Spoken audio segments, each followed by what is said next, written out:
Good morning student. आज हम हिंदी में प्रकरण 20 एल्बम पढ़ेंगे। एल्बम जो है वो सुदर्शन जी की कहानी है। सुदर्शन जी का जन्म सन 1896 में और निधन सन 1976 में हुआ था। उनका वास्तविक नाम है बद्रीनाथ। प्रथम हिंदी कहानी हार की जीत सरस्वती नामक पत्रिका में 1920 में प्रकाशित हुई थी। सुदर्शन जी प्रेमचंद परंपरा के कहानीकार है। इनका दृष्टिकोण सुधारवादी है। ये आदर्शोन्मुख यथार्थवादी है। मुंशी प्रेमचंद और उपेंद्रनाथ अश्क की तरह सुदर्शन हिंदी और उर्दू में लिखते रहे हैं। उनकी गणना प्रेमचंद संस्थान के लेखकों में विश्वंभर नाथ कौशिक, भगवती प्रसाद वाजपेयी आदि के साथ की जाती है। अपनी प्रायः सभी प्रसिद्ध कहानियों में इन्होंने समस्याओं का आदर्शवादी समाधान प्रस्तुत किया है। विश्व युद्ध के दिनों की है। सुदर्शन जी 1916 और 1970 में रोहतक में कार्यरत थे। सुदर्शन की भाषा सरल, स्वाभाविक, प्रभावोत्पादक और मुहावरेदार है। इनका जन्म सियालकोट में हुआ था। प्रेमचंद के समान ही वह भी उर्दू से हिंदी में आए थे। लाहौर की उर्दू पत्रिका हजार दास्तां में उनकी अनेकों कहानियाँ छपी है। उनकी पुस्तकें मुंबई के हिंदी ग्रंथ रत्नाकर कार्यालय द्वारा भी प्रकाशित हुई है। उन्हें गद्य और पद्य दोनों में महारत थी। हार की जीत पंडित जी की पहली कहानी है और 1920 में सरस्वती में प्रकाशित हुई थी। सुदर्शन जी का जन्म पश्चिमी पंजाब वर्तमान पाकिस्तान में सियालकोट नगर में हुआ था। इन्हें बचपन से ही कहानी लिखने का शौक था। इन्होंने प्रारंभ में उर्दू में लिखना शुरू किया, बाद में हिंदी में लिखने लगे। इनकी पहली कहानी सरस्वती नामक पत्रिका में 1920 में छपी थी। हिंदी कहानी क्षेत्र में प्रेमचंद के बाद सुदर्शन जी का नाम लिया जाता था। इन्होंने फिल्मों के लिए भी कहानियाँ लिखी, जिन पर सफल फिल्मों का निर्माण हुआ। सुदर्शन, सुमन, पारस, पनघट इनके प्रसिद्ध कहानी संग्रह है।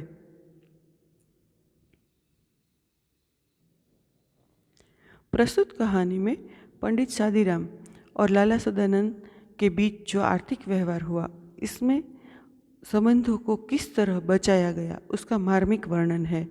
आजकल पैसों के कारण संबंधों में दरार पड़ जाती है। ऐसे समय में मानव मूल्यों का जतन करने की प्रेरणा इस कहानी से मिलती है।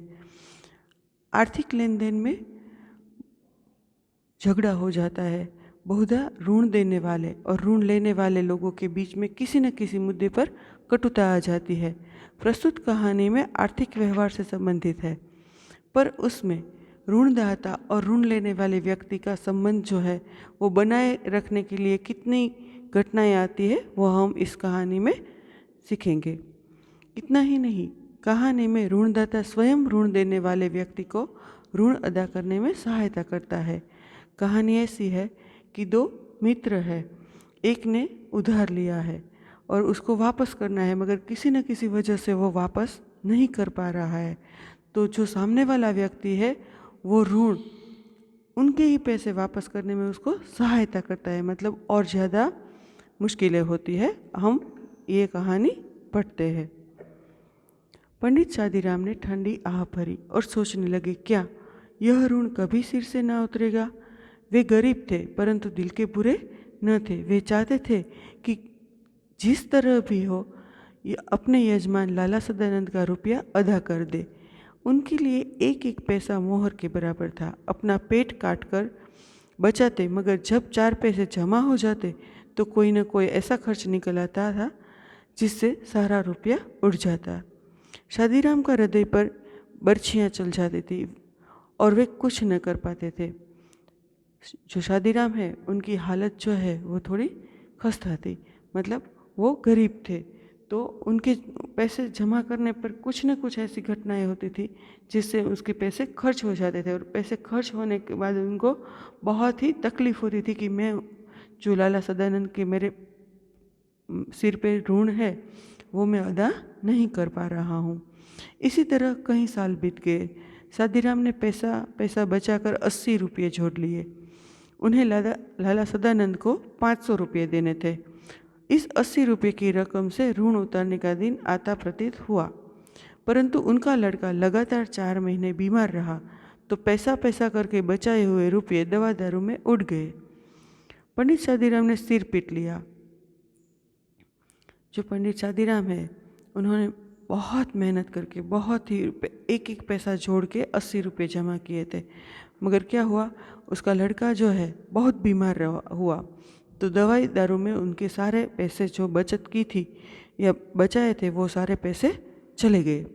पंडित शादीराम ने सिर पीट लिया। अब चारों ओर फिर अंधकार था। उन्हें फिर से बहुत ही दुख हुआ कि उनके वो जो लाला सदानंद का पैसा है वो वापस नहीं कर पाए।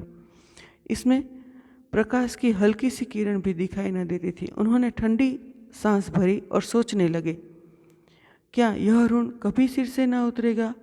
लाला सदानंद अपने पुरोहित की विवशता को जानते थे। वे चाहते थे कि पंडित जी रुपये देने का प्रयत्न न करें।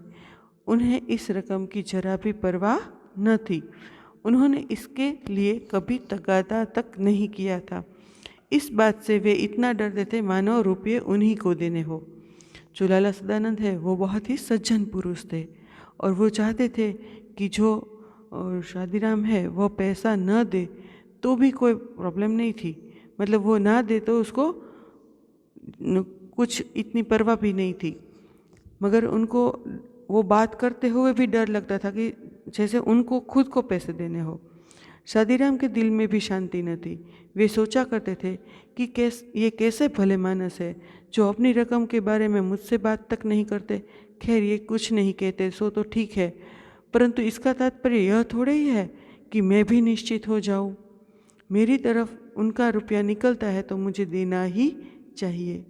ये जो कहानी है वो पुराने समय की है और जो पुराने लोग थे वो सिर पे बोझा मतलब किसी की भी चीज़ के लेने से थोड़ा हिचकिचाते थे। आज का समय कैसा है कि कोई भी किसी का भी पैसा ले ले और वापस करने की कोई तमीज़ नहीं होती है। आपको मांगने पड़ते हैं और मांगने पर भी वे नहीं देते हैं। तो उस समय में और इस समय में कितना फ़र्क है और व्यक्ति के रिलेशन में भी कैसा है वो दिखाने का प्रयत्न यहाँ किया गया है। उनमें लाला सदानंद के सामने सिर उठाने का साहस न था। यदि लाला सदानंद ऐसी सज्जनता न दिखलाते और शादीराम से बार बार अपने पैसे मांगते तब शायद उनके दिल को ऐसा कष्ट न होता। जो पंडित शादीराम है उनको ऐसा लगता है कि वो बहुत ही भले मानस है और भले मानस के साथ मैं ऐसा व्यवहार नहीं कर सकता हूँ। उनको मेरे पास पैसे मांगने चाहिए थे मगर वो मांग ही नहीं रहे तो मुझे देना ही चाहिए। हम अत्याचार का सामना सिर उठाकर कर सकते हैं परंतु भलमनसी के सामने आंखें नहीं उठती। ये जो सेंटेंस है वो बहुत ही सुंदर है कि हम अत्याचार का सामना तो कर सकते हैं सिर उठाकर करते। किसी ने हमें कुछ कहा, किसी ने हमें डांटा, कुछ गलत किया तो हम उसका डट कर सामना कर सकते हैं, मगर कोई हमारे ऊपर भलमनसाई करे तो हम शर्म से झुक जाते हैं। मतलब कि हमें उसके सामने सिर उठाना अच्छा नहीं लगता है। एक दिन लाला सदानंद किसी काम से पंडित शादीराम के घर गए। वहाँ उनकी अलमारी में कई 100 बंगला, हिंदी, अंग्रेजी की मासिक पत्रिकाएं देखकर वे बोले, ये क्या है पंडित जी?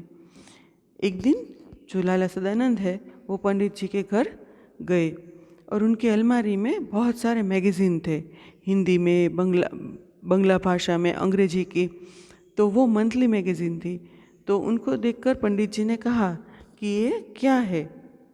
तो पंडित शादीराम ने उत्तर दिया कि पुरानी पत्रिकाएं हैं, बड़े भाई साहब को पढ़ने का शौक़ था, वही ये पत्रिका मंगवाते थे। वे जब जीवित थे तो किसी को हाथ न लगाने देते थे, अब इन्हें कीड़े खा रहे हैं, कोई पूछता भी नहीं, तो रद्दी में क्यों नहीं बेच देते? इनमें चित्र है, जब कभी बच्चे रोने लगते हैं तो एक आध निकाल कर देता हूँ, इससे इनके आंसू थम जाते हैं, इसलिए रद्दी में नहीं बेचता। यहाँ पर उनके कबर्ड में बहुत सारी पुस्तिकाएँ हैं। और उनको बेचने की बात की जा रही है। तो वो कहते कि बच्चे जब बहुत कल शोर करते हैं या मतलब रोने लगते हैं तो इसमें से मैं कुछ पत्रिकाएं उनको देता हूँ जिससे इनके आंसू थम जाते हैं। जैसे आजकल मम्मियाँ क्या करती है, कोई बच्चा रोता है तो मोबाइल पकड़ा देते हैं, तो जिसमें कार्टून देखकर वो बच्चा रोना बंद कर देता है। उसी तरह उस समय बहुत पुराने समय की बात है, तो बुक देने से बच्चे रोना बंद करते थे, उसमें से चित्र देखते थे। लाला सदानंद ने आगे बढ़कर कहा, 2-4 पत्रिकाएं दिखाइए तो जरा देखें इनमें कैसे चित्र है। पंडित शादीराम ने कुछ पत्रिकाएं दिखाई। हर एक पत्रिका में कई सुंदर और रंगीन चित्र थे। उस समय रंगीन चित्रों की मतलब कॉपियाँ निकलती थी, तो उसकी पैसे भी मिल सकते हैं। तो लाला सदानंद ने कुछ देर तक उन्हें देखा, उलट पलट कर देखते रहे। सहसा उनके मन में एक विचार उठा। वे बोले, ये चित्रकला के बढ़िया नमूने हैं। अगर किसी शौकीन को पसंद आ जाए तो आप 1000-2000 रुपये बड़ी आसानी से कमा सकते हैं। पंडित शादीराम ने एक ठंडी सांस भरकर कहा, ऐसे भाग्य होते तो यह धक्के न खाता फिरता। लाला सदानंद बोले, एक काम करें क्या, आज बैठकर जितनी भी अच्छी अच्छी तस्वीरें हैं उन सबको अलग छांट ले। बहुत अच्छा। तो वो उनको एक विचार देते हैं कि आप इन चित्रों का एक बहुत बढ़िया एल्बम बना सकते हैं। उनको उस समय एल्बम मतलब कि रंगीन चित्रों की वैल्यूज़ ज़्यादा थी, तो उनको बेच सकते हैं इस तरह से। जब यह कर चुके तो मुझे कहलवा दे। आप क्या करेंगे? मैं एक एल्बम बनाऊंगा और आपकी तरफ से विज्ञापन दे दूंगा। हो सकता है यह विज्ञापन किसी शौकीन के हाथ पड़ जाए तो आप 2-4 पैसे कमा लेंगे। तस्वीरें बहुत बढ़िया है। पंडित शादीराम को यह आशा न थी कि कोयले की खान में हीरा मिल जाएगा।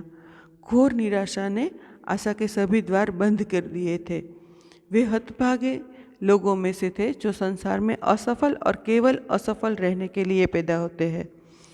पंडित शादीराम जो है निराश थे, क्योंकि उनको कोई भी आशा नहीं थी कि मैं कहीं से भी पैसे इकट्ठे कर सकूं। तो वो बहुत मतलब अपने आप को असफल मानते थे और ऐसा भी सोचते थे कि मैं असफल ही रहूँगा। तो वो इतना मतलब दुखी थे कि वे सोने को हाथ लगाते थे तो भी वह मिट्टी हो जाता था। वे सीधी बात भी करते तो उल्टी पड़ती थी। उनको पक्का विश्वास था कि यह प्रयत्न भी सफल न होगा, परंतु लाला सदानंद के कहने से दिन भर बैठकर तस्वीरें छांटते रहे। न उनके मन में लगन थी, न उनके हृदय में चाव था, न उनके सीने में उमंग था। जो लाला सदानंद है वो अमीर है और जो पंडित शादीराम है वो थोड़ा बहुत ही गरीब है।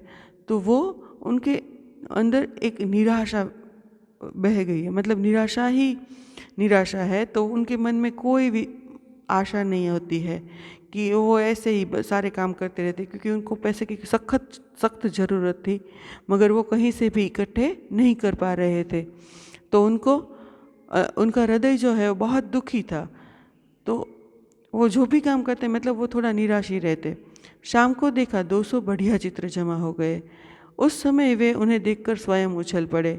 पहली बार उनको कुछ आशा का संचार हुआ, मतलब उसके मन में कुछ आशाएं जागी। उनके मुख पर आनंद की आभा नाचने लगी। वे उन चित्रों की ओर देखते मानो उनमें से एक एक 10-10 का नोट हो।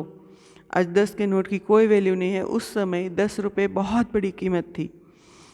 तो बच्चों को देखकर बच्चों को उधर देखने तक न देते थे। वे सफलता के विचार से ही प्रसन्न हो गए थे। यद्यपि आशा कोसों दूर थी, लाला सदानंद की दी हुई आशा उनके मस्तिष्क में निश्चय का रूप धारण कर चुकी थी। वे खुशी से झूमने लगे। जो निराश आदमी होता है उन्हें आशा देना बहुत ही बड़ी बात होती है, क्योंकि उनमें एक खुशी आ जाती है। तो जो सदानंद जी है उन्होंने पंडित शादीराम को आशाएं दी और कहा कि एक अच्छा एल्बम आप तैयार कीजिए, मैं उन्हें बेच दूंगा तो आपको पैसे मिलेंगे। तो लाला सदानंद जी ने जो बात कही थी उन्होंने वो मान ली और उन्होंने बहुत ही बढ़िया तरीके से अच्छे अच्छे 200 चित्र निकाले और उनका एक बहुत बढ़िया एल्बम बनाया। वो चित्रों को एल्बम में लगवाया।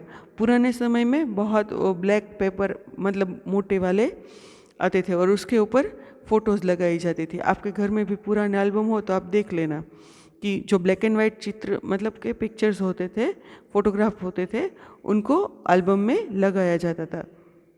तो यहाँ पे भी उन्होंने एक एल्बम खरीदा और उसके ऊपर अच्छे से वो सारे जो पिक्चर्स थे मतलब कि जो पेंटिंग्स थे उसको लगा दिया और समाचार पत्रों में विज्ञापन दे दिया। अब पंडित शादीराम हर समय डाके की प्रतीक्षा करते थे। उनको आशा थी कि कोई ना कोई उसको खरीदेगा, तो उनके अंदर ऐसा था कि कोई विज्ञापन दिया है तो कोई पूछने के लिए पत्र लिखेगा। वे रोज सोचते थे कि आज कोई चिट्ठी आएगी। आज दिन बीत जाता, कोई चिट्ठी ना आती। रात को आशा सड़क की धूल की तरह बैठ जाती थी। उनके मन में रोज सुबह आशा होती थी, शाम को वो निराश हो जाते थे। मगर दूसरे दिन लाला सदानंद की बात से टूटी हुई आशा फिर जुड़ जाती है। आशा फिर अपना चमकता मुंह दिखाकर उन्हें दरवाजे पर ला खड़ा कर देती है। वो हर रोज़ डाके की राह देखते हैं और सोचते हैं कि आज कोई ना कोई उसको चिट्ठी भेजेगा कि मुझे एल्बम खरीदना है। तो डाक का समय होता था, वे बाजार चल पड़ते और वहाँ से डाक खाने पहुँच जाते। इसी तरह 1 महीना बीत गया, कोई पत्र न आया। पंडित शादीराम बिल्कुल निराश हो गए। उनको था कि कोई ना कोई खरीदेगा, कोई ना कोई चिट्ठी भेजेगा, मगर ऐसा कुछ हुआ नहीं। मगर फिर भी कभी कभी सफलता का विचार आ जाता था, जैसे अंधेरे में जुगनू चमक जाता है। जुगनू की यह चमक निराश हृदय के लिए कैसी जीवनदायिनी, कैसी हृदयहारिणी होती है। इसके सहारे भूले हुए मुसाफिर मंजिल पर पहुंचने का प्रयत्न करते हैं और कुछ देर के लिए अपना दुख भूल जाते हैं। कोई रास्ता ढूंढ रहा है और जुगनू दिखाई दे तो जैसे थोड़ी सी मतलब मन में एक आशा सी होती है और बुझ जाती है, होती है और बुझ जाती है। उसी तरह मतलब यहाँ पे उनके विचारों को बताया गया है कि वो बहुत निराश थे, मतलब रात का अंधेरा था और कभी कभी उसके मन में एक आशा सी चमक जाती थी। इस झूठी आशा के अंदर सच्चा प्रकाश नहीं होता। यह दूर के संगीत के समान मनोहर जरूर होती है। इस वर्षा की कमी को दूर न हो, पर इससे काली घटा का जादू कौन छीन सकता है। यहाँ पे जो लेखक हैं उन्होंने बहुत ही अच्छी तरह से मतलब वो उनकी मन की परिस्थिति को दिखाया है कि जो आशा होती है और झूठी आशा, तो उसके अंदर मतलब कोई प्रकाश नहीं होता है। मगर उनको जैसे बारिश हो और बहुत काले बादल छा जाए तो बारिश होगी, यह आशा होती है, बारिश होगी ही, वो पक्का नहीं होता है। उसी तरह उनके अंदर भी वो आशा होती है, मगर वो पूरी होगी या नहीं वो पता नहीं है। या यूँ कहिए कि आशा ने पंडित शादीराम को न छोड़ा। पंडित शादीराम के मन में एक आशा थी कि जरूर कोई न कोई एल्बम खरीदेगा। दिन गुजरते गए। आखिर एक दिन शादीराम के भाग्य जागे। एक दिन शादीराम के भाग्य जागे और कलकत्ते के मारवाड़ी सेठ ने लिखा कि एल्बम भेज दो, अगर पसंद आ गया तो खरीद लिया जाएगा, मूल्य की चिंता नहीं, चीज़ अच्छी होनी चाहिए। अब जो कोई मारवाड़ी सेठ है उन्होंने चिट्ठी लिखी, मतलब पत्र लिख कर भेजा कि अगर अच्छा एल्बम होगा तो मैं खरीद लूँगा और मूल्य की कोई चिंता नहीं, मतलब पैसे जितने चाहिए उतने मिल जाएंगे। यह पत्र उस करवट के समान था जो सोया हुआ आदमी जागने से पहले बदलता है और उसके बाद उठ बैठता है। यह किसी आदमी की करवट न थी, यह भाग्य की करवट थी। पंडित शादीराम दौड़े और सदानंद के पास पहुँचे। उन्हें पत्र दिखाकर बोले, आखिर आज एक पत्र आया है, भेज दो एल्बम। 6 महीने बीत गए। लाला सदानंद बीमार थे। पंडित शादीराम ने उनके लिए दिन रात माला फेरा करते थे। एल्बम बिक गया। उसके बाद की बात है, जो लाला सदानंद है वो बीमार हुए थे और पंडित शादीराम जो है वो उनके लिए माला फेर रहे थे।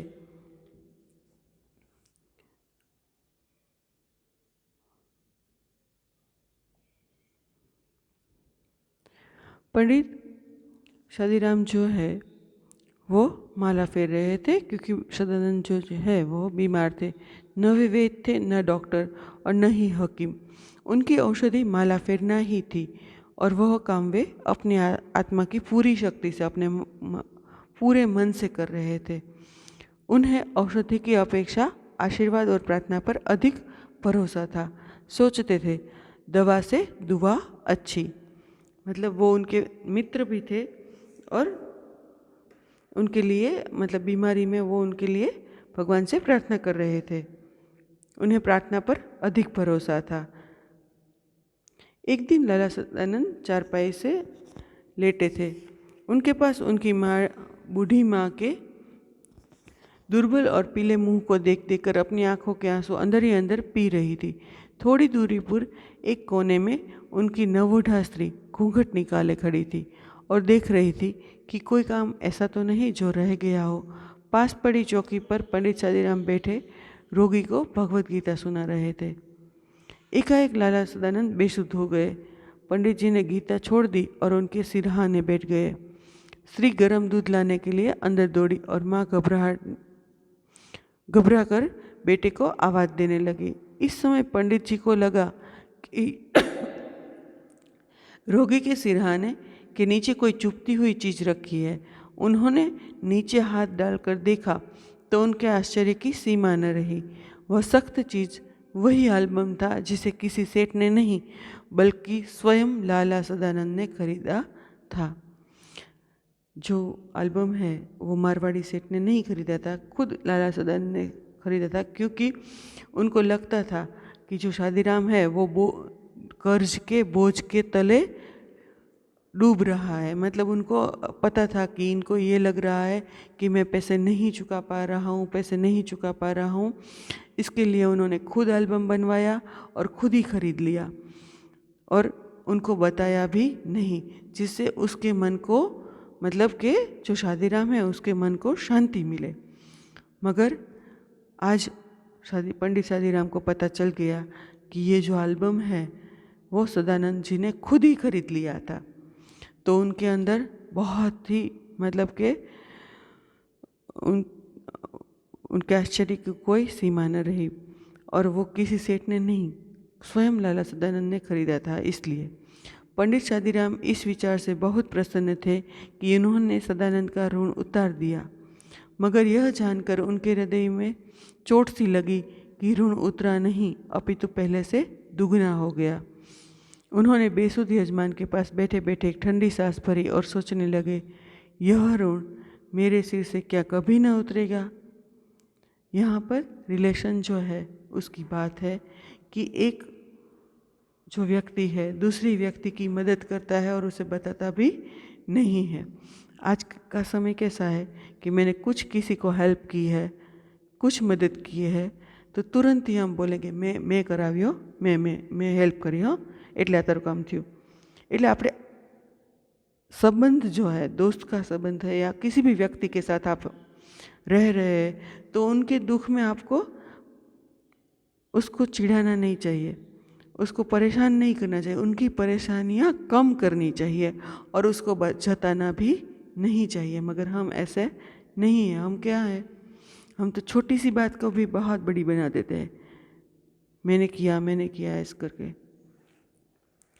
तो कुछ देर बाद लाला सदानंद को होश आया। उन्होंने पंडित जी से एल्बम छीन लिया और धीरे से कहा, यह एल्बम अब मैंने सेठ साहब से मंगवा लिया है। अब वो झूठ बोल रहे हैं कि पंडित जी को बोल रहे हैं कि ये एल्बम जो है मैंने मारवाड़ी सेठ से वापस मंगवा लिया क्योंकि मुझे बहुत पसंद आया था। पंडित जी जानते थे कि यजमान झूठ बोल रहे हैं, पर वे पहले से भी अधिक सज्जन, अधिक उपकारी और ऊंचा समझने लगे। वे यह न कह सके कि आप झूठ बोल रहे हैं, उनमें यह हिम्मत न थी। वे चुपचाप माला फेरने लगे।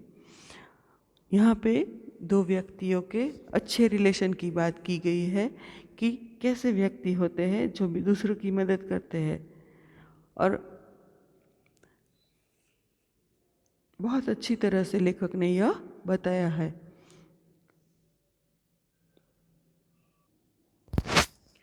यहाँ पर ये जो प्रकरण है वो समाप्त होता है और वो दोनों एक दूसरे को समझते हैं कि क्या हुआ। इसके बाद है शब्दार्थ। ऋण तो कर्ज, उधार तो अदा करना, ऋण तो कर्ज या उधार अदा करना माने चुकाना, विवशता तो मजबूरी, परवाह तो चिंता, हतभागे तो अभागे, भाग्यहीन, आभा तो चमक, जीवनदायिनी तो जीवन देने वाली, हृदयहारिणी तो मन को लुभाने वाली, चिरंजीवी तो बहुत समय तक जीवित रहने वाला, पुत्र, वैद्य, आयुर्वेदिक चिकित्सक, दुआ तो प्रार्थना या विनती, आशीष, बेशुद्ध तो बेहोश, मुहावरे, ठंडी आह भरना तो दुखी होना, पेट काट कर बचाना तो थोड़े से खर्च में काम चलाना, हृदय पर बर्छियाँ चलना मतलब अत्यधिक चुभने वाली बात कहना। निम्नलिखित प्रश्नों के दिए गए विकल्पों में से सही विकल्प चुनकर लिखिए। पंडित शादीराम अपना ऋण क्यों नहीं उतार पाए? तो पंडित शादीराम जो है वे अत्यंत गरीब थे, बचे हुए पैसे किसी न किसी खर्च हो जाते थे, रुपये देने की दानत नहीं थी या पैसे देने जितनी रकम इकट्ठी ही नहीं हो पा रही थी, तो बचे हुए पैसे जो है वो किसी न किसी तरह खर्च हो जाते थे। इसके बाद है शादीराम पुरानी पत्रिकाएं बेचते नहीं थे क्योंकि उनमें कोई ज़्यादा रकम नहीं मिल सकती थी, उनके भाई की अमानत थी, उनके रोते हुए बच्चे उनके चित्रों को देखकर चुप हो जाते थे, या पत्रिकाएं उन्हें बहुत प्रिय थी। तो उसका आंसर है उनके रोते हुए बच्चे उनमें के चित्र को देखकर चुप हो जाते थे। उसके बाद है तीसरा, सदानंद के कहने पर शादीराम ने पत्रिकाओं के चित्रों का क्या किया? तो बेच दिया, एल्बम बनाया, बच्चों के बांट दिया, दीवारों पर सजा दिए नहीं। एल्बम बनाया। 4, पंडित शादीराम को एल्बम के कितने रुपए मिले? पंडित शादीराम को एल्बम के 500 रुपये मिले। यह आपको कैसे पता चलेगा? तो जो पहले उनका कर्ज था वो 500 रुपये था, अभी वो दुगुना हो गया ऐसा लिखा है। उसमें ऐसा नहीं लिखा है कि 500 रुपये में एल्बम बिका, मगर दुगुना हो गया तो 500 का प्लस 500 तो 500 रुपये उसको मिले। यहाँ पे जो उत्तर है उसमें ये नहीं है क्योंकि बुक में नहीं दिया गया है, इसलिए आपको लिखना है कि 500 रुपये। ओके। 5, सदानंद का मन प्रसन्नता से नाच उठा क्योंकि उन्हें अपने पैसे वापस मिल गए, पंडित शादीराम की उदारता और सज्जनता के कारण, परमात्मा ने उनकी बात स्वीकार कर ली, या मारवाड़ी सेठ ने उनका एल्बम खरीद लिया। तो यहाँ पे उत्तर होगा मारवाड़ी सेठ ने उसका एल्बम खरीद लिया। निम्नलिखित प्रश्नों के एक एक वाक्य में उत्तर दीजिए। पंडित शादीराम के बचाए हुए 80 रुपये किस में खर्च हो गए? तो पंडित शादीराम के बचाए हुए 80 रुपये लड़के की बीमारी में खर्च हो गए। पंडित शादीराम पुरानी पत्रिकाएं क्यों नहीं बेच देते थे? तो पंडित शादीराम जो है वो उनके रोते हुए बच्चे उनके चित्रों को देखकर चुप हो जाते थे, इसलिए वो पुरानी पत्रिकाएं नहीं बेच रहे थे। सदानंद ने शादीराम को पुरानी पत्रिकाओं से क्या करने की सलाह दी? तो सदानंद ने पंडित शादीराम को पुरानी पत्रिकाओं में से चित्र का छांटकर एल्बम करने की सलाह दी। लाला सदानंद की बीमारी के समय पंडित शादीराम किस तरह सेवा करते थे? तो लाला सदानंद की बीमारी के समय पंडित शादीराम जो है वो माला फेर कर उनकी सेवा करके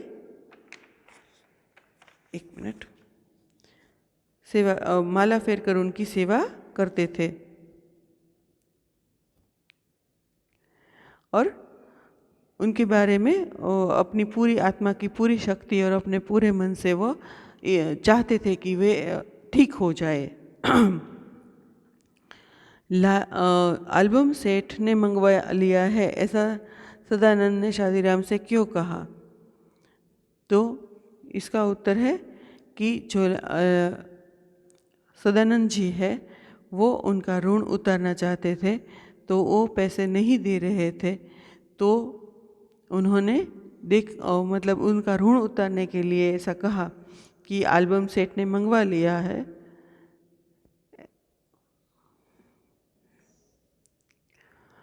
निम्नलिखित प्रश्नों के 2-3 वाक्य में उत्तर लिखिए।